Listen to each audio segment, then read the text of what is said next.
వీళ్ళు. నువ్వు నీ ముద్ర వేసుకోవడం వేరు, ఎదుటోళ్ళ ముద్రని చెడగొట్టడం వేరు. అదే కదా, జన్మభూమిని ఎవరు చెడగొట్టలా, అది తీసేసి సర్వీస్ పబ్లిక్ నేరుగా అందరిచం బిగించేశారు, అంటే సింపుల్.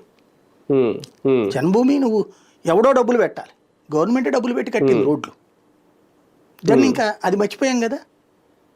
నువ్వు కార్పొరేట్ విద్య, కార్పొరేట్ వైద్యం తీసుకొస్తే దాన్ని ఫ్రీగా అందుబాటులోకి తెచ్చారు కాబట్టి ఇంకా చంద్రబాబు గారు అక్కడ ఎందుకు గుర్తుంటారు ఆ పాయింట్ ఆఫ్ వ్యూలో. రైతు బజార్లు ఏమో చివరికి మార్కెట్ల కింద మారిపోయింది, దాన్ని అదేం గుర్తుంటుంది. మొన్నటిసారి తెచ్చిన సంస్కరణలు ఒకటి గుర్తుపెట్టుకోదగ్గది ఏందయ్యా అంటే అన్న క్యాంటీన్, అది తక్కువ పెట్టారు, అప్పుడు 50-70 పెట్టారు. ప్రచారం ఎక్కువ చేసుకోవడం వేరు, ప్రతి ఒక్కరికి అందుబాటులో ఉంటాం వేరు.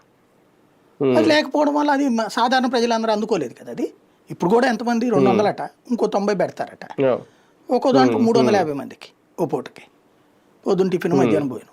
అది లిమిటెడ్ పర్సన్సే కదా అది, బట్ అది మంచి సంస్కరణ, గుర్తుపెట్టుకోదగ్గది. బాగుంది. జగన్ తీసుకొచ్చిన సంస్కరణలు అనేటటువంటి వీళ్ళు ఊహించాల, అది జనంలో పేరు వెళ్ళేటప్పటికి దాన్ని చెడగొట్టడానికి వీళ్ళ చేతిలో ఉన్నటువంటి ఆయుధాలన్నీ వాడి చెడగొట్టారు, ప్రచారం చేయగలిగారు. దానికి తప్పు అన్నప్పుడు నువ్వు ఆల్టర్నేటివ్ అద్భుతం చూపించాలి.